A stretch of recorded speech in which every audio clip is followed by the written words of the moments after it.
या बातमीपत्राचे प्रायोजक आहेत टायझर।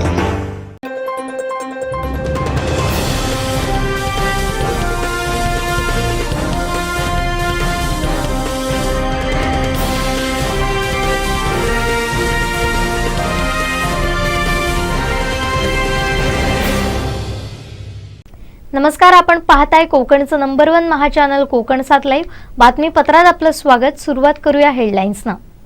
हेडलाईन्सचे प्रायोजक आहेत टायझर। Now experience sheer softness of टायझर super soft shirts. सत्ता संघर्षाची सुनावणी, उद्धव ठाकरेंचा राजीनामा ठरला कळीचा मुद्दा। प्राथमिक शिक्षक समितीच्या महाअधिवेशनाची जय्यत तयारी, सीएम शिंदेंची प्रमुख उपस्थिती। आणि रेडीच्या धार्मिक पर्यटनाला आता ऑक्सिजन टुरिझमची किनार। हेडलाईन्सचे प्रायोजक आहेत टायझर। Now experience sheer softness of टायझर super soft shirts. आता पाहूयात सविस्तर बातम्या।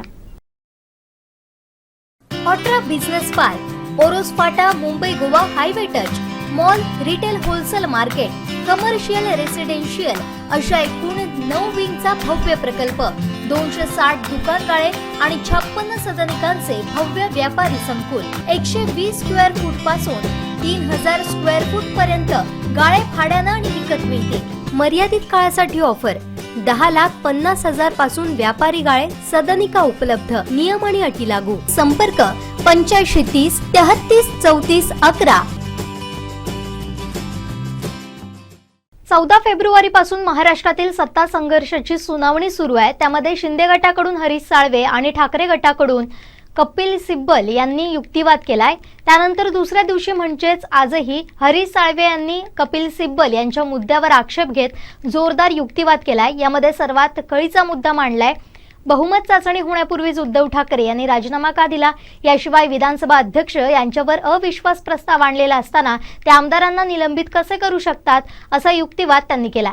एकूणच कपिल सिब्बल यांनी सत्ता संघर्षाच्या सुनावणीत हरीश साळवे यांच्या युक्तिवादानंतर कपिल सिब्बल यांनी युक्तिवाद करत हरीश साळवे यांचे मुद्दे खोडून काढलेत। त्यानंतर पुन्हा हरीश साळवे यांनी युक्तिवाद केला। यामध्ये हरीश साळवे यांचा युक्तिवाद दिवसातील सर्वात कळीचा मुद्दा राहिलाय।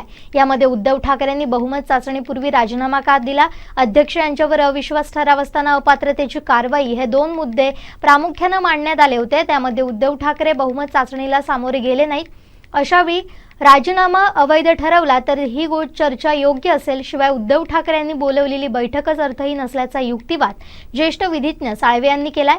सत्ता संघर्षाच्या सुनावणीत शिंदे गटाचे वकील हरीश साळवे यांनी युक्तिवाद करताना पक्षांतर बंदी कायद्यावर भाष्य केलंय। पक्षांतर बंदी कायदा करूनही पक्षांतर थांबलेलं नाही। महाराष्ट्रातील सत्ता संघर्षावर सुनावणी सुरू असताना रेबिया प्रकरणाचा दाखला योग्य नसेल तर विरोधी पक्षाला याचिका मागे घ्यावी लागेल, असा युक्तिवादही साळवे यांनी करत विरोधी पक्षनेते पदाच्या निवडीवर भाष्य केलंय। उपाध्यक्ष नरहरी झिरवाळ यांच्यावर शिंदे गटाच्या आमदारांनी ईमेलद्वारे अविश्वास ठराव आणलेला असताना तो पलटवार आलाच नाही, असा संदर्भ देत उपाध्यक्ष यांनंतरही काम करत राहिले असं म्हटलंय। उपाध्यक्ष नरहरी झिरवाळ यांच्यावर अविश्वास प्रस्ताव असतानाही अपात्रतेची नोटीस दिली असताना ती नियमाला धरून नाही, असंही हरीश साळवे यांनी अधोरेखित केलंय। माजी मुख्यमंत्री उद्धव ठाकरे यांना 30 जून पर्यंत बहुमत सिद्ध करण्याची मुदत होती, पण नंतर वेळ असतानाही ठाकरेंनी राजीनामा दिला तो का? त्यामुळे ठाकरे यांच्या कुठल्याच बैठकीला अर्थ उरत नाही, असंही साळवे यांनी म्हटलंय।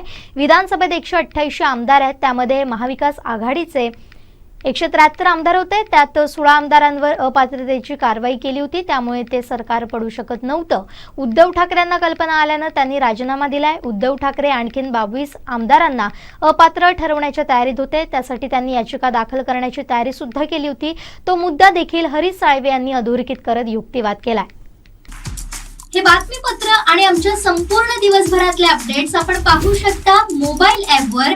लगेचच प्ले स्टोअर वर जा आणि डाउनलोड करा कोकण 7 लाईव्हचं मोबाईल ॲप। ऑट्रा बिझनेस पार्क, ओरोस फाटा, Mumbai Goa highway touch, mall, retail wholesale market, commercial residential अशा एकूण 9 विंगचा भव्य प्रकल्प, 260 दुकानगाळे आणि 56 सदनिकांचे भव्य व्यापारी संकुल, 120 स्क्वेअर फूट पासून 3000 स्क्वेअर फूट पर्यंत गाळे भाड्यानं आणि विकत मिळते।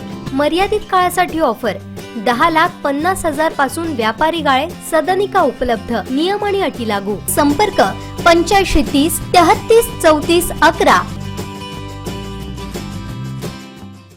महाराष्ट्र राज्य प्राथमिक शिक्षक समितीचं 17वं त्रैवार्षिक राज्य महाअधिवेशन 16 फेब्रुवारीला मुख्यमंत्री एकनाथ शिंदे यांच्या प्रमुख उपस्थितीत होणार असून याची जय्यत तयारी करण्यात आली आहे. महाराष्ट्र राज्य प्राथमिक शिक्षक समितीचं 17वं त्रैवार्षिक राज्य महाअधिवेशन गुरुवारी वेंगुर्ल्यात होणार असून वेंगुर्ला कॅम्प इथं या महाअधिवेशनाची जय्यत तयारी करण्यात आली आहे. या महाअधिवेशनाचं उद्घाटन राज्याचे मुख्यमंत्री एकनाथ शिंदे यांच्या हस्ते होणार आहे, तर केंद्रीय सूक्ष्म लघु मध्यम उद्योग मंत्री नारायण राणे, उपमुख्यमंत्री देवेंद्र फडणवीस, स्वागताध्यक्ष राज्याचे शालेय शिक्षण मंत्री दीपक केसरकर, ग्रामविकास मंत्री गिरीश महाजन, सिंधुदुर्ग जिल्ह्याचे पालकमंत्री रवींद्र चव्हाण, बंदरे आणि खनिकर्म मंत्री दादा भुसे, उद्योग मंत्री उदय सामंत तसेच खासदार विनायक राऊत, आमदार नितेश राणे, वैभव नाईक, निरंजन डावखरे, ज्ञानेश्वर म्हात्रे तसेच शिक्षक नेते यांच्यासहित अनेक मान्यवरांसह राज्यभरातील सुमारे 1 लाख शिक्षक यावेळी उपस्थित राहणार आहेत. दरम्यान हे महाअधिवेशन सिंधुदुर्ग जिल्ह्यात होत असल्यानं जिल्ह्यातील सर्व शिक्षकांना यात सहभागी होता यावं यासाठी जिल्हा प्रशासनानं सर्व शाळांना 16 फेब्रुवारीला 1 दिवसीय विशेष सुट्टी जाहीर केली आहे. हे बातमीपत्र आणि आमच्या संपूर्ण दिवसभरातले अपडेट्स आपण पाहू शकता मोबाईल ॲपवर. लगेचच प्ले स्टोअर वर जा आणि डाउनलोड करा कोकण सातलाईनचं mobile app. Arey, I'm pretty sure right say we'll reach faster. I was here 2 days ago. It's faster from the left. No, yeah, it's the right. You can't always be right, Natina. Turn right.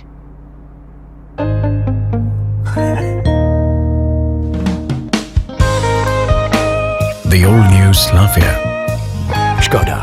Simply clever. Kankavli शहरातील Covid काळात पती गमावलेल्या महिलांना कणकवली नगरपंचायतच्या वतीनं प्रत्येकी 25,000 रुपयांचा धनादेश देऊन आर्थिक मदतीचा हात देण्यात आलाय. पहिल्या टप्प्यातील 15 महिलांनाही मदत देण्यात आली आहे. याबाबत नगराध्यक्ष समीर नलावडे यांनी पत्रकार परिषदेत माहिती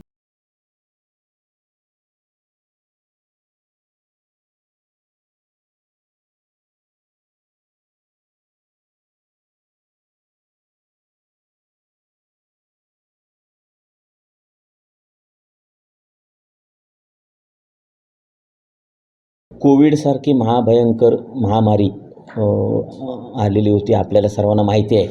आणि कोविड काळामध्ये पती गमावलेल्या माझ्या ज्या महिला होत्या कणकवली शहरातल्या, त्या महिलांसाठी कणकवली नगरपंचायतच्या महिला बाल कल्याण समितीकडून मी असेन, उपनगराध्यक्ष असतील, सर्व सभापती असतील आणि सर्व नगरसेवक असतील, यांनी एक ठराव घेतला होता की पती गमावलेल्या कणकवली शहरातील नगरपंचायतच्या हद्दीतील महिलांना आपण 25,000 रुपयाचं मानधन देणार असा एक ठराव घेतला होता. आणि तो आज आपण कणकवली नगरपंचायतच्या माध्यमातून सर्व नगरसेवक, सर्व उपनगराध्यक्ष, सभापतींच्या माध्यमातून आज आम्ही त्या पहिल्या टप्प्यात 15 महिलांनी जे पेपर पूर्ण केले त्या 15 महिलांना आज आम्ही 25,000 रुपयाचे चेक कणकवली नगरपंचायतच्या माध्यमातून प्रदान दिले. या 15 नंतर आणि 5 महिला माझ्या कणकवली शहरातील अशा आहेत की त्यांचे थोडे एकाचे 2 पेपर, एकाचा 1 पेपर असे पेपर कमी आहेत. म्हणजे 15 + 5 म्हणजे 20 महिला, आपल्या 20 महिलांनी, कणकवली शहरातल्या 20 महिलांनी कोविड काळामध्ये पती गमावले होते. तर बाकीच्यांचे जे 5 जणांचे आहेत ते येणाऱ्या आम्ही त्यांना 8 दिवस दिलेले आहेत. 8 दिवसाचे 10 दिवस झाले, 15 दिवस झाले, तरी पेपर त्यांनी दिल्यानंतर राहिलेल्यांना 5 जणांना सुद्धा आपण कणकवली नगरपंचायतच्या माध्यमातून 25,000 रुपये देणार आहोत. हा मी असं सांगेन की आमच्या माहितीप्रमाणे कोकणातीलच नाही तर महाराष्ट्रातला पहिला प्रयोग आहे जो कणकवली नगरपंचायतने केला की राज्य शासनाने, आपल्याला माहीत आहे की कोविडमध्ये दगावलेल्यांना 50,000 रुपये दिले. आम्ही एक पाऊल पुढे जाऊन म्हणजे आमच्या नगरपंचायतच्या असलेल्या म्हणजे अपेक्षेपेक्षा आम्ही त्यांना म्हणजे जास्त म्हणजे 25,000चं आम्ही एक ठराव घेतला की कुठेतरी त्या महिलांना आधार मिळाला पाहिजे, कारण त्यांच्यावर ओढावलेला प्रसंग मोठा आहे. तो 25,000 रुपये चेक देऊन तो पूर्ण होणार नाही. पण आम्ही जी काय मदत होईल ती नगरपंचायतच्या सर्वच माझे नगरसेवकांनी एक ठराव घेतला आणि देऊ शब्द तो पूर्ण करू या वृत्तीचे आमचे सगळे नगरसेवक असल्यामुळे तो आम्ही अतिशय अभ्यासपूर्वक सर्व महिलांसाठी 25,000चा चेक प्रदान केलेला आहे. आणि याही पुढे त्या महिलांना किंवा कोविड काळामध्ये आणि अन्य कोण असतील माझ्या कणकवली शहरातील, तर त्यांना जर काय मदत लागत असेल किंवा त्यांना कुठच्याही बाबतीतली मदत असेल तर ते आम्ही नगरसेवक सर्व यापुढेही करू, असं मी तुम्हाला आश्वासन देतो. हे बातमीपत्र आणि आमच्या संपूर्ण दिवसभरातले अपडेट्स आपण पाहू शकता मोबाईल ॲपवर. लगेचच प्ले स्टोअर वर जा आणि डाउनलोड करा कोकण 7 लाईव्हचं मोबाईल ॲप. आता चक्क फ्लॅटच्या दरात तयार बंगलो. आपल्या घराचं स्वप्न साकार करण्यासाठी कणकवलीत साटेलकर बिल्डर्स अँड डेव्हलपर्सची खास ऑफर. उत्कृष्ट डिझाईन, दर्जेदार बांधकाम आणि मुलांना खेळायला बागडायला हक्काचं अंगण उपलब्ध. बंगलोचे मालक होण्यासाठी आजच संपर्क साधा. Satelkar builders and developers, Kankavli. Mobile number 9420 73 94 18, 86 057 41 030 आणि 95 45 18 99 89. खनिज उत्खननात जगाच्या नकाशावर पोचलेला आणि ऐतिहासिक वारसा लाभलेला वेंगुर्ला तालुक्यातील निसर्गसंपन्न गाव म्हणजे रेडी. रेडी गाव आता निसर्ग पर्यटन आणि धार्मिक पर्यटनात अग्रेसर होण्याच्या दिशेनं वाटचाल करतोय. यासाठी येथील लोकप्रतिनिधी यांनी शासनाला विविध सुविधांसाठी हाक दिली आहे. याबाबतचा हा स्पेशल रिपोर्ट. रेडी हे दक्षिण कोकणातील सिंधुदुर्ग जिल्ह्यातील वेंगुर्ला तालुक्यातील खनिज उत्खननासोबतच धार्मिक पर्यटनासाठी ओळखलं जाणारं मुख्य गाव. मूळ रेवती म्हणून ओळखलं जाणारं हे रेडी गाव अरबी समुद्राच्या किनाऱ्याजवळ आहे. खनिज उत्खननात ज्याप्रमाणे रेडी गाव जगाच्या नकाशावर पोचलं, त्याचप्रमाणे धार्मिक, ऐतिहासिक आणि निसर्ग पर्यटनात हे गाव अग्रेसर होण्यासाठी तेथील लोकप्रतिनिधी, ग्रामपंचायत सातत्यानं प्रयत्न करतात. रेडी गावचं माऊली मंदिर आज क वर्ग पर्यटन तीर्थक्षेत्र घोषित झालंय.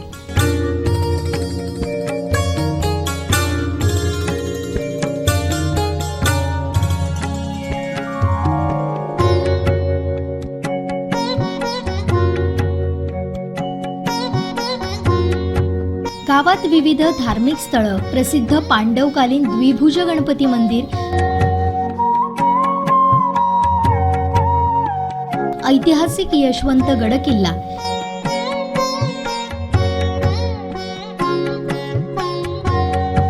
गोवा सीमेवर असलेलं रेडी कनियाळ तलाव छोटी मोठी पर्यटन स्थळ आहे. ही पाहण्यासाठी भाविक, शिवप्रेमी, पर्यटक हे आवर्जून रेडीमध्ये येत असतात. येथील माऊली देवीचं विविध ठिकाणं असणारे भक्तगण, उद्योजक, गावातील ग्रामस्थांच्या सहकार्यानं देवीचं अप्रतिम असं मंदिर इथं उभं राहिलंय आणि त्याची प्रसिद्धी दिवसेंदिवस वाढते. मंदिरात वर्षभर अनेक सण, उत्सव, धार्मिक, सांस्कृतिक कार्यक्रम हे होत असतात. परंतु यासाठी अन्नक्षेत्र, बहुउद्देशीय सभागृह तसेच बाहेरून येणाऱ्या भक्तांसाठी भक्त निवास या सुविधा नसल्यानं त्याची गैरसोय होते. गावात आज एकही मंगल विधीसाठी हॉल नाही. जर या सर्व सेवा सुविधा उपलब्ध झाल्या तर नक्कीच पर्यटक, भाविकांची रेलचेल वाढून येथील धार्मिक पर्यटन अधिक बहरेल, तर जवळपासच्या महिलांना रोजगार उपलब्ध होणार आहे. यासाठी तेथील लोकप्रतिनिधी, ग्रामपंचायत सातत्यानं प्रयत्न करतात. खरोखर आज कोकण 7 चॅनलचं आम्ही मनापासून अभिनंदन करतो. या ठिकाणी त्यांच्यानी जी अभिनव अशी कोकण 7 मार्फत ऑक्सिजन टुरिझम ही संकल्पना राबवत आहेत. त्यामुळे जेणेकरून आपल्या सिंधुदुर्गातील पर्यटन स्थळांना किंवा धार्मिक स्थळांना नक्कीच त्याच्यातनं चालना मिळू शकते.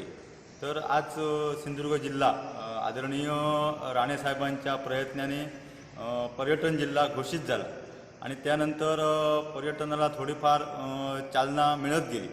आणि असे होत असताना आज आपल्या सिंधुदुर्गामध्ये विमानसेवा सुरू झाली, रेल्वे सेवा सुरू झाली, वॉटर स्पोर्ट चालू झाले. त्यामुळे बऱ्यापैकी पर्यटक आज आपल्या सिंधुदुर्गामध्ये येतात आणि त्याचा नक्कीच फायदा सिंधुदुर्ग जिल्ह्याच्या विकासाला होऊ शकतो. आदरणीय पालकमंत्री साहेबांनी नुकतीच धार्मिक पर्यटन बहरणं गरजेचं आहे अशी जी संकल्पना या ठिकाणी मांडली, तर त्यामुळे नक्कीच आज देशी विदेशी पर्यटक आपल्या इकडची धार्मिक स्थळे, पर्यटन स्थळे, ऐतिहासिक गड किल्ले हे बघण्यासाठी नक्कीच या ठिकाणी येतील. आणि जशी पश्चिम महाराष्ट्रामध्ये मंदिरे विकसित झाली तशीच आपल्या मंदिरांनासुद्धा वेगळा दर्जा या ठिकाणी प्राप्त होऊ शकतो.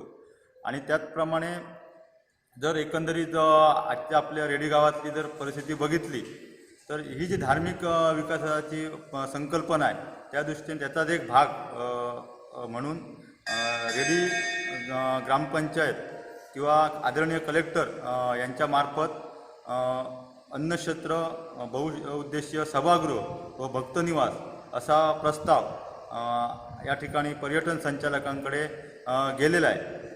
तर माऊली मंदिर हे आपलं जे आहे हे रेडी गावचं ग्रामदैवत आहे आणि स्वयंभू माऊली मंदिर ही नवसाला पावणारी देवी म्हणून पूर्ण आपल्या कोकणामध्ये तिची ख्याती आहे. त्यामुळे हे क वर्ग पर्यटन घोषित झालं.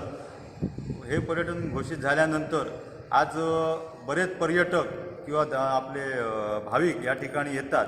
तसेच या माऊली मंदिरासोबतही रेडी गावामध्ये असणारी इतर धार्मिक स्थळं त्यामध्ये पांडवकालीन प्रसिद्ध गणपती मंदिर, ऐतिहासिक यशवंतगड किल्ला, आपल्या गोव्या सीमेवर असलेलं कन्या तलाव, तसेच इतरही छोटी छोटी जी पर्यटन स्थळं आहेत ती बघण्यासाठी या ठिकाणी बरेच पर्यटक येतात आणि दिवसेंदिवस ही रेडीची महती ही वाढत चाललेली आहे.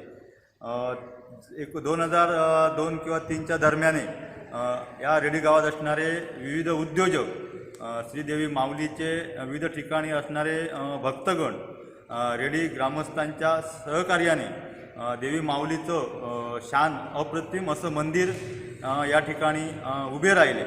आणि हे उभे राहिले असताना या ठिकाणी अन्नक्षेत्र होणं, बहुउद्देशीय सभागृह होणं, त्याचप्रमाणे भक्तनिवास या सेवा सुविधा नसल्याकारणाने आपल्या ज्या भाविकांमध्ये थोडीशी नाराजी निर्माण होते.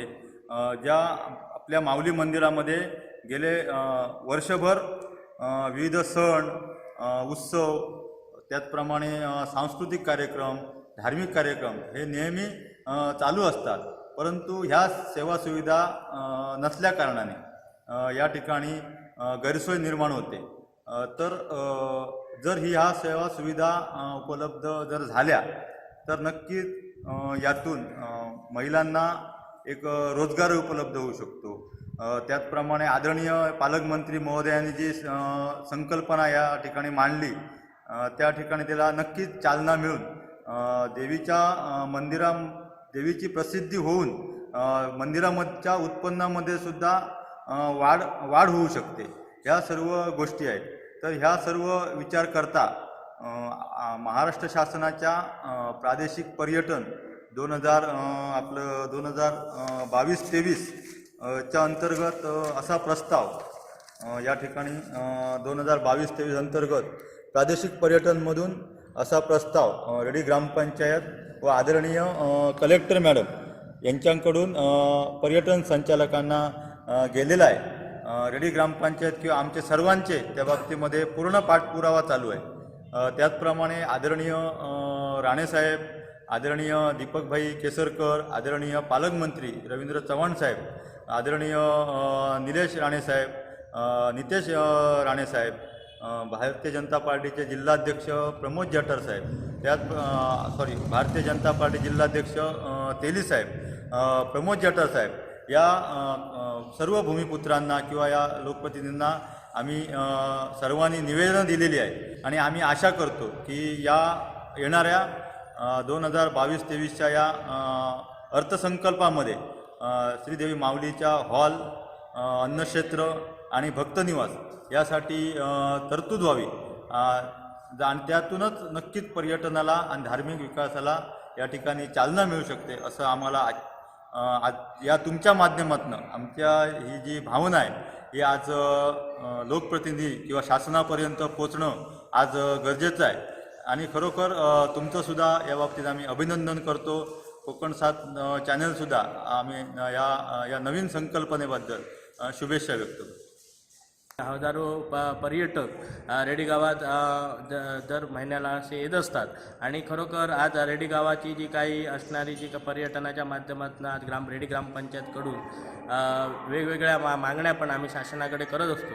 थोड्याफार मागण्या पूर्ण करण्याचा प्रयत्न आज आमचा रेडी ग्रामपंचायतकडून झालेला आहे आणि जे काय असणारी आज आम्ही जो काही आता रेडी गावात जो काही असणारे श्रीदेवी माऊली मंदिर एक वर्ग पर्यटनमध्ये असून आज त्या पर्यटनाच्या माध्यमातून आम्ही या ठिकाणी अन्नछत्र, भक्त निवास आणि सुशोभीकरण अशा तऱ्हेचे जे काही शासनाकडे प्रादेशिक पर्यटन मार्फत पर्यटन संचालकांकडे प्रितेश राऊळ असतील किंवा भारतीय जनता पार्टीचे जे काही वरिष्ठ पदाधिकारी असतील किंवा शासन कलेक्टर मॅडम असतील यांच्यामार्फत परिपूर्ण असा प्रस्ताव आज मंत्रालयात सादर केलेला आहे आणि खरोखर रेडी गावासाठी आज जे काय असणारं भक्त निवास किंवा इतर अन्नछत्र अशा तऱ्हेच्या जे काय शासनाने आम्हाला जर निधी उपलब्ध करून दिला खरोखर रेडी गावाच्या विकासाला आज चालना मिळू शकते. कारण भक्त निवास आणि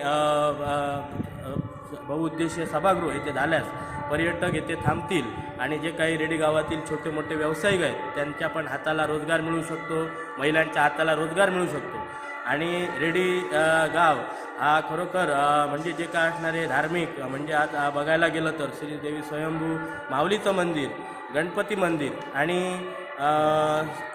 जे काय स्वयंभू महादेवाचं मंदिर येथे आहे आणि त्यानुसार या त्रिवेणी संगम या जो काही म्हणाल म्हणजे शंकर, पार्वती आणि गणपती असा जो काही त्रिवेणी संगम या रेडी गावात आहे आणि त्याच्यानुसारच आज इथे चांगलं अगदी पर्यटन म्हणजे आता सगळ्या रेडी गावाला लाभलेला समुद्रकिनारा हा पण एक चांगला अगदी पर्यटकांचा आकर्षण बनतो आहे.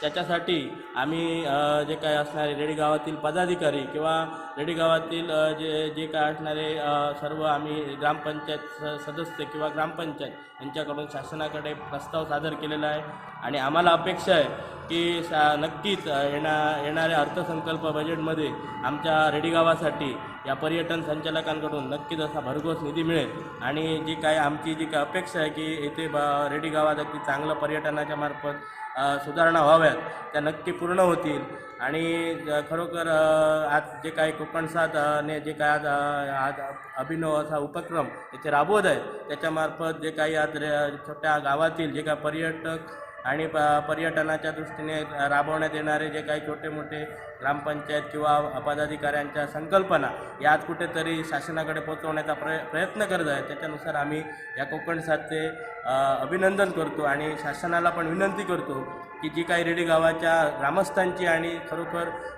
रेडी माऊली देवस्थानची जी काही मागणी आहे ती परिपूर्ण करावी. रेडी गावातील माऊली मंदिर येथे सुशोभीकरणासाठी किंवा अन्नक्षेत्र आणि हॉलसाठी आमची मागणी आहे तर त्याच्यासाठी शासनाने आमच्याकडे लक्ष देऊन आमच्या त्या मागणीची तरतूद उद्या येणाऱ्या अधिवेशनाच्या वेळी उद्याच्या अर्थसंकल्पात करावी अशी आमची सरकारकडे कळकळीची मागणी आहे जेणेकरून उद्या आमच्या गावातील महिलांना किंवा इतरही सर्व ग्रामस्थांना कुठले ना कुठे त्यांच्या पोटापाण्याची तरतूद होऊन त्यांना पण त्याच्यातून रोजगारासाठी निर्मिती होईल. तसेच आमच्या ग्रामपंचायतीच्या माध्यमातून किंवा आमच्या जिल्हा परिषदेचे सदस्य साहेब आमच्या गावात नेहमी महिलांसाठी काही ना काही आयोजन असतं, प्रशिक्षणं चालू असतात. त्याच्यातून आम्ही काथ्या व्यवसाय किंवा अगरबत्ती प्रशिक्षण वगैरे प्रशिक्षणं देतो पण महिलांच्या हाती रोजगार मिळत नाही कारण मार्केटिंग होत नाही. मग त्याच्यासाठी जर असे जर गोष्टी जर घडल्या कारण आमच्याकडे देवस्थानची भरपूर आहे, आमच्याकडे स्वयंभू गणपती आमच्याकडे आलेले आहेत, दिवसाला शेकडो हजारो भाविक तिथे येतात दर्शनासाठी. तर ते जेणेकरून आपल्या महिलांनाच त्यातून रोजगार मिळेल. अगरबत्तीचा जर व्यवसाय जर व्यवस्थितप्रमाणे संघटित करून जर महिलांना जर प्रशिक्षण दिलं तर त्या त्याच्यात प्रशिक्षित होऊन गावात सोडून उद्या महाराष्ट्रातही ते आपल्या कुठेतरी नाव करतील. त्याच्यासाठी शासनाने आमच्या या मागणीकडे पूर्ण लक्ष द्यावं एवढीच कळकळीची विनंती. रेडी गावा यापूर्वी मायनिंगच्या माध्यमातून जगस्तरावर प्रसिद्ध आहे आणि त्या अनुषंगाने आपला रेडी गाव ही पर्यटनाच्या दृष्टीने धार्मिक स्थळ म्हणून प्रसिद्धीस यावे या उद्देशाने आम्ही सर्व लोकप्रतिनिधी, सर्व ग्रामस्थ आणि ग्रामपंचायत यांच्या माध्यमातून एक धार्मिक रेडी माऊली मंदिर या ठिकाणी धार्मिक पर्यटनाच्या अंतर्गत प्रस्ताव केलेला आहे कलेक्टरांच्या माध्यमातून आणि हा जर प्रस्ताव मंजूर झाला तर या प्रस्तावाच्या अनुरूप आपल्या रेडीगाव जसा मायनिंगच्या अनुषंगाने प्रसिद्धीस आलेला आहे तसं एक धार्मिक म्हणून देवालयानं यांना प्रसिद्धी मिळून त्याचा एक बहुमोल असा उपयोग गावासाठी होईल, जेणेकरून या माध्यमातून एखादा हॉल झाला तर त्या ठिकाणी लग्न समारंभ यासारखे समारंभ आयोजित करून किंवा मीटिंग हॉल असे होऊन त्या ठिकाणी महिलांना या हस्तपरस्ते रोजगार उपलब्ध होऊन त्यांना पण एक रोजगाराची संधी उपलब्ध होईल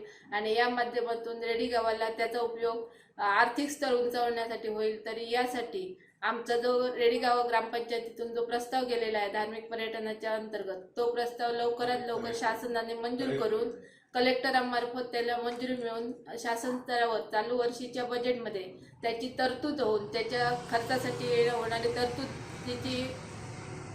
तरतूद करून हा प्रस्ताव चालू वर्षी मंजूर करण्यासाठी ग्रामस्थांचं अपेक्षा आहे आणि ती शासनाने लवकरात लवकर मंजुरी द्यावी आणि आमच्या धार्मिक स्थळाला एक प्रोत्साहन द्यावं अशी गावाच्या मार्फत आम्ही एक लोकप्रतिनिधी म्हणून विनंती करीत आहोत.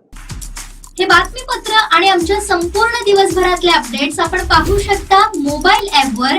लगेचच प्ले स्टोअर वर जा आणि डाउनलोड करा कोकण सात मोबाईल ॲप. आता चक्क फ्लॅटच्या दरात तयार बंगलो. आपल्या घराचं स्वप्न साकार करण्यासाठी कणकवलीत साटेलकर बिल्डर्स अँड डेव्हलपर्सची खास ऑफर. उत्कृष्ट डिझाईन, दर्जेदार बांधकाम आणि मुलांना खेळायला बागडायला हक्काचं अंगण उपलब्ध. बंगलोचे मालक होण्यासाठी आजच संपर्क साधा. Satelkar builders and developers, Kankavli. Mobile number 9420 73 94 18, 86 057 41 030 आणि 95 45 18 99 89. रायगड किल्ल्याच्या पायथ्याशी असणारी हिरकणीवाडी येथील अशिक्षित शेतकरी सखाराम बाबू औकीरकर यांच्या जागेमध्ये लहू रामचंद्र औकीरकर याचं घर असल्यानं त्यांनी घरापुरती जागेची मागणी करून सखाराम बाबू औकीरकर यांच्या कुटुंबाला कोणतीही माहिती न देता त्यांना महाड इथं खरेदी खत करण्यासाठी घेऊन गेले आणि अशिक्षितपणाचा फायदा घेत 100 गुंठे जागेचं खरेदी खत करण्यात आलं. या संदर्भात सखाराम बाबू औकीरकर यांच्या कुटुंबियांनी महाड तालुका पोलीस ठाणे आणि तहसीलदार महाड यांच्याकडे लहू रामचंद्र औकीरकर यांच्या विरोधात तक्रार दाखल केली असून न्यायाची मागणी केली आहे. 9 जानेवारी 2023 या रोजी या जागेचे दस्त झाला होता. मला त्या गोष्टीची कल्पना नव्हती. त्यानंतर 16 तारखेला रोजी मला या गोष्टी समजल्याच्या नंतर मी 16 तारखेला महाड रजिस्टर ऑफिस या ठिकाणी गेलो. त्या ठिकाणी तो दस्त्याचा नकल काढला. त्या दस्त्याच्या नकलमध्ये बघितलं तर त्या ठिकाणी 100 गुंठाची 100 गुंठ नावावरती केलेली होती. त्यानंतर मी वडिलांना सांगितलं की बाबा तुमच्याकडून 2-3 गुंठ नाव जागा केली नाही आहे की ही 100 गुंठचा दस्त त्यांनी तयार केलेला आहे, तुम्हाला फसून जागा घेतलेली आहे. तर त्यांच्या लक्षात आलं येता त्यांनी आत्महत्या करायचा प्रयत्न केला. 2-3 वेळा त्यांना मी वाचवलेलं सुद्धा आहे. तर अशा प्रकारे त्यांनी वडिलांची खूप मोठी फसवणूक केलेली आहे. तर यावेळी आम्ही पोलीस स्टेशनमध्ये अर्ज दिलेला आहे. तहसीलदार रजिस्टर ऑफिसमध्ये व तलाठी या ठिकाणी सुद्धा अर्ज दिलेला आहे. तरी हा दस्त रद्द व्हावा ही विनंती प्रशासनास. माझं नाव सखाराम बाबू औकीरकर असल्यामुळे मी इथे स्थानिक राहणाऱ्या माणूस आहे आणि हिरकणीवाडी गाव आहे माझं. आणि हेच आता मी जे उभा आहे हाच माझी जागा आहे आणि ही माझी 7 एकर 7.5 एकर जागा आहे. त्यातली 100 म्हणजे त्यांनी मला फसवून काय केलं महाडमध्ये का मलाच कळलं नाही. मला वाचता येत नाही, लिहिता येत नाही. मी अशिक्षितपणा असल्यामुळे का त्यांनी मला म्हणली माझी बहिणीची मुलगी ते दिलेली आहे. मला म्हणली आमच्या फक्त घरापुरती जागा आम्हाला द्या, बाकीची तुमची जागा तुमची आपली तुम्हाला ठेवा, आम्हाला नको. तर ती घरापुरती जागा द्यायला गेल्याच्या नंतर त्यांनी 100 गुंठ माझी जागा नावावर चढवून घेतली त्यांनी. आणि ती माझा मुलगा महाडमध्ये असताना माझ्या मुलांनी ती बघितल्यानंतर मला माहिती झालं की ती बाबा 100 गुंठ त्यांनी नावावर केली. तेव्हा मला कळालं की बाबा आता 100 गुंठ नावावर केली, आता मी काय करू आणि मी कुठे जायचं. तर तेव्हा मला कळालं का ती 100 गुंठ नावावर केलेली आहे. म्हणून एवढं मला कळालं. तेव्हा मी पोलीस स्टेशनला एक अर्ज दिला, तहसीलदारला एक अर्ज दिला, तलाठी ऑफिसला एक अर्ज दिला आणि रजिस्टर ऑफिसला एक अर्ज दिला. असे 2-4 अर्ज आम्ही नेऊन दिले. पण माझ्या ह्या जागेची जर खरेदी खत पूर्णपणे ते खरेदी खत केलेले जे आहे ते पूर्णपणे रद्द झालं पाहिजे. आणि रद्द नाही झालं तर मी माझ्या जीवाचं काही करून घेऊ शकतो. मला काही ते समजत नाही. मी आता तिथपासून 1 महिना झाला मी एकदम जेवणसुद्धा जात नाही मला, अशी परिस्थिती आहे माझी काय. आणि ही फसवणूक एवढी मोठी अशी फसवणूक केलेली आहे ती लहू रामचंद्र अवकिरकर यांनी. आमचे दिवसभरातले सर्व अपडेट्स, ताज्या घडामोडी आणि थेट लाईव्ह पाहण्यासाठी सबस्क्राईब करा, लाईक करा कोकणचं नंबर 1 महा चॅनल कोकण 7 लाईव्हचं यूट्यूब चॅनल. निलगिरी हाइट्स बांधकाम क्षेत्रातील एक अग्रगण्य नाव आकार बिल्डर्स अँड डेव्हलपर्स यांचा महत्वाकांक्षी प्रकल्प. MIDC रोड, राज हॉटेल जवळ, Kudal, Sindhudurg.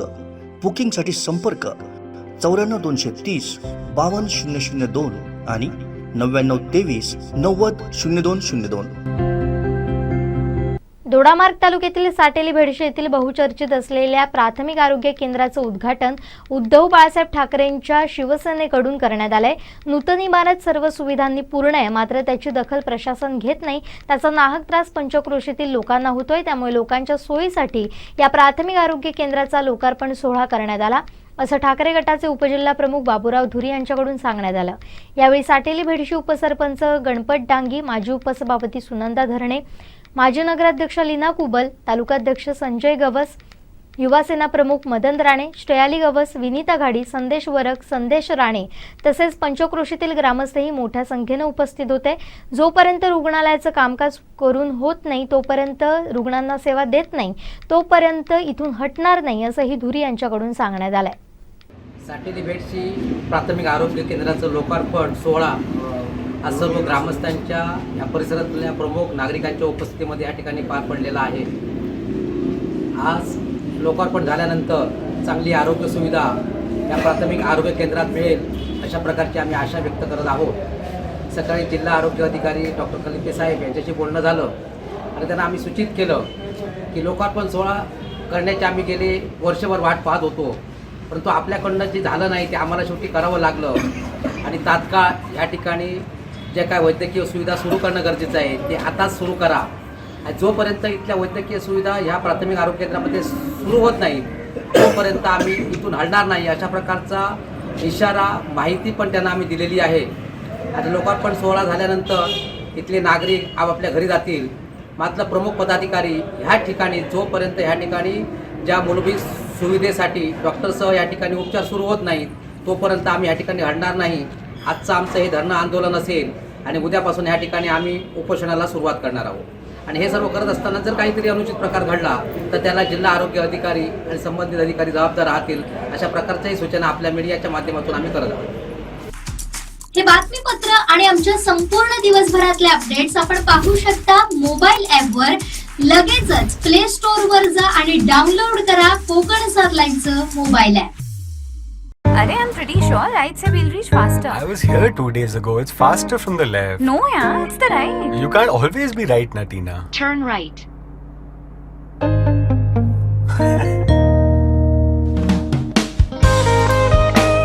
The all-new Slavia. Skoda. Simply clever. SSPM medical college आणि लाईफटाईम हॉस्पिटल व्यवस्थापन यांच्यात मार्फत SSPM मेडिकल कॉलेज आणि लाईफटाईम हॉस्पिटलमध्ये कार्यरत सर्व कर्मचाऱ्यांसाठी ट्रॅडिशनल डे उत्साहात पार पडला. SSPM मेडिकल कॉलेज आणि लाईफटाईम हॉस्पिटल हे त्यांचं स्वप्न होतं आणि ते नेहमी म्हणतात ज्या कोकणाने मला मोठे केले त्या कोकणासाठी काहीतरी करायचे हे त्यांचं स्वप्न होतं आणि ते त्यांनी फक्त स्वप्नच म्हणून ठेवलं नाही तर त्यांनी ते सत्यामध्ये उतरलं. आपण टाळ्या वाजवूया का या नावासाठी? कारण हे ग्रेट व्यक्तिमत्व हे कोकणालाच लाभलं आहे आणि जर आज साहेब नसले असते तर कदाचित आपणही इथे एकत्र जमलो नसतो.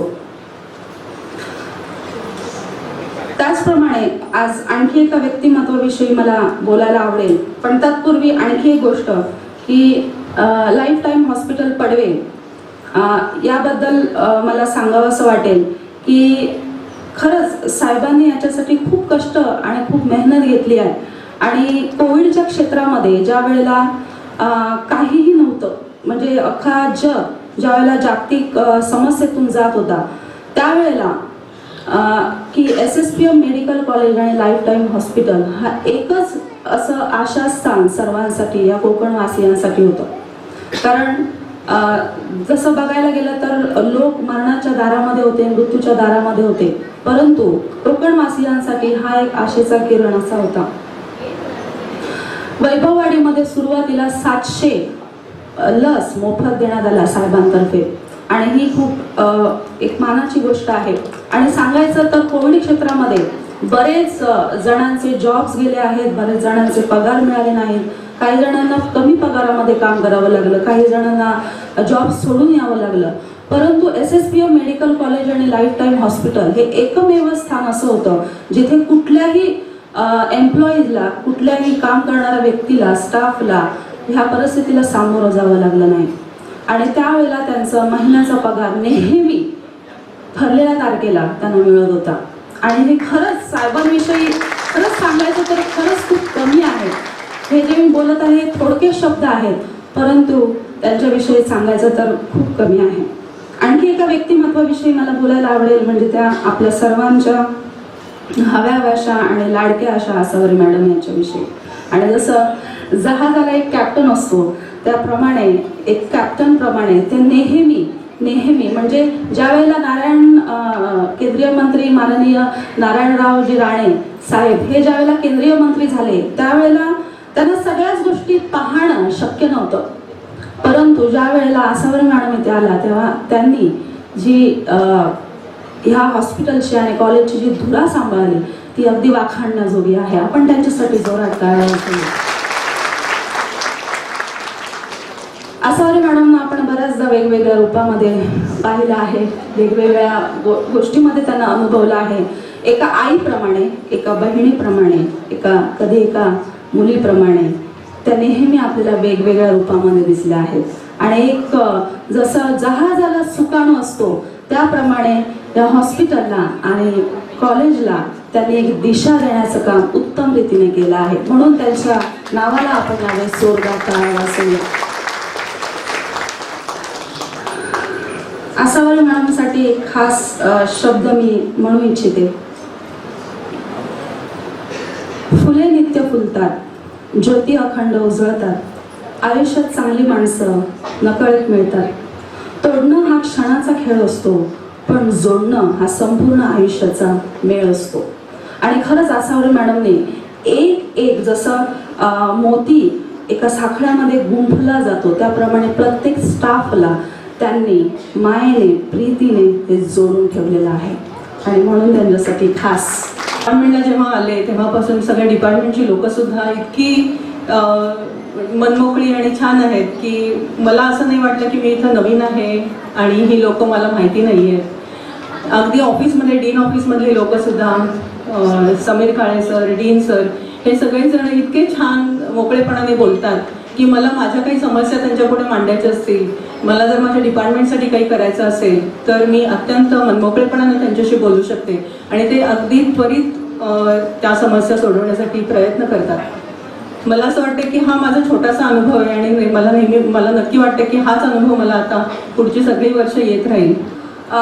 या कार्यक्रम हा एक आगळा वेगळा कार्यक्रम आज आपण पाहिला.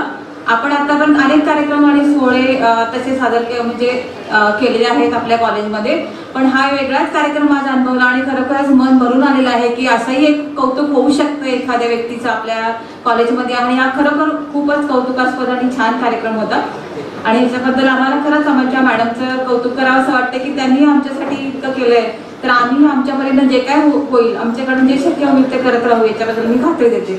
SSPM मेडिकल कॉलेज हे खरंच आम्ही खूप कॉलेजेस बघितलेली आहेत, पण SSPM मेडिकल कॉलेज एक दृष्टी ठेवून बनवण्यात आलेलं आहे आणि ज्या ज्या सुविधा रुग्णांसाठी आणि विद्यार्थ्यांसाठी हव्या आहेत त्या सगळ्या सुविधा इथे उपलब्ध करून देण्यात आलेल्या आहेत. सगळं जे काही हार्डवेअर आहे ते व्यवस्थित बनवलेलं आहे आणि आम्ही सॉफ्टवेअरचा भाग आहोत जसं डीन सर नेहमी म्हणतात आणि आम्ही पण प्रयत्न करत आहोत की आणखीन स्टाफ मेंबर्स इकडे यावेत आणि त्यांनी आपल्याला मदत करावी या कॉलेजच्या उभारणीमध्ये.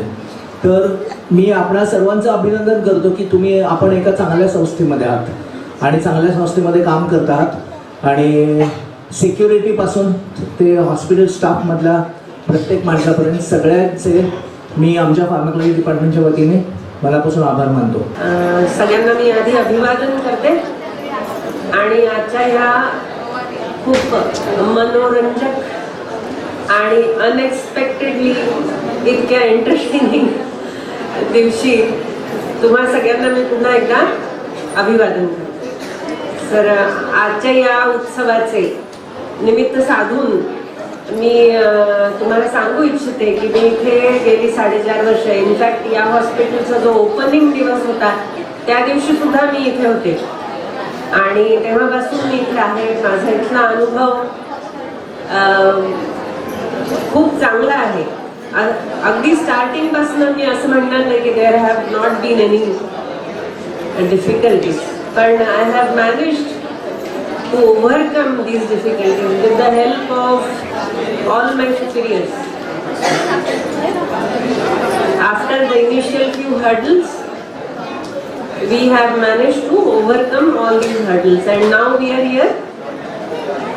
आणि मला खूप अभिमान आहे की या SSPM medical college and lifetime hospital या ऑर्गनायझेशन, या संस्थेचा मी एक भाग आहे. आणि मी एक भाग नाही आहे, माझी आता डिपार्टमेंट आहे. माझ्या डिपार्टमेंटमध्ये मला 3 सहकारी आहेत. माझ्या सहकाऱ्यांचं नाव मी तुम्हाला सांगते. डॉक्टर सावंत, संजय सावंत, त्यांना तुम्ही ओळखत असाल. ते कुडाळमध्ये प्रायव्हेट प्रॅक्टिस करतात. त्यांची स्वतःची पॅथॉलॉजी लॅबोरेटरी आहे. त्यांच्याशिवाय माझ्याकडे 2 रेसिडेंट्स आहेत. डॉक्टर मंजिरी यांनी हेमॅटॉलॉजी, क्लिनिकल हेमॅटॉलॉजीमध्ये फेलोशिप केलेली आहे. इनफॅक्ट मी इथे तुम्हाला सांगू इच्छिते की bone marrow aspiration and biopsy हे प्रोसिजर मंजिरी मॅडमनी आपल्या हॉस्पिटलमध्ये पहिल्यांदा केलं. So let us all congratulate her. In addition to Manjari, I have another resident, Dr. Sudha. She is very good in histopathology and both of them now handle the central laboratory in my place. And I am very happy with their good performance. Okay, in addition, त्या blood बँकेमध्ये सुद्धा लक्ष देतात. They also teach in the department and I am told that the performance of pathology department as the feedback received from the students about pathology department is good. So I am very happy. आणि जे सहकार्य मला बाकीच्या सगळ्या departments कडनं, माझ्या seniors कडनं, administration कडनं जे मिळतं त्या सगळ्या सहकार्यासाठी मी तुम्हाला सगळ्यांना धन्यवाद देते. So I am very happy and proud to be a part of this institute first of all. So I congratulate and thank you for Asar madam and Rane sir. की एक स्वप्न बघितले आणि त्याच्यात आपण काहीतरी भाग होऊ शकतो याचा आनंद आहे. डान्सची तयारी होती दोघं माझ्या मनात विचार आला एक जोक सांगावा. नवरा बायको असतात दोघं, असेच गप्पा मारत बसलेले असतात आणि बायको म्हणते माझ्यावर तुमचं खूप प्रेम आहे का? हो खूप प्रेम आहे म्हणते. तर नवरा म्हणतो खूपच प्रेम आहे. तर मी गेले तर माझं निधन झालं तर काय करा? तो म्हणतो मी वेडाच होईल. तो म्हणतो दुसरं लग्न तर नाही करणार ना? तो म्हणतो वेड्या माणसाचं काय सांगता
दिवसभरातले अपडेट्स आपण पाहू शकता मोबाईल ऍपवर.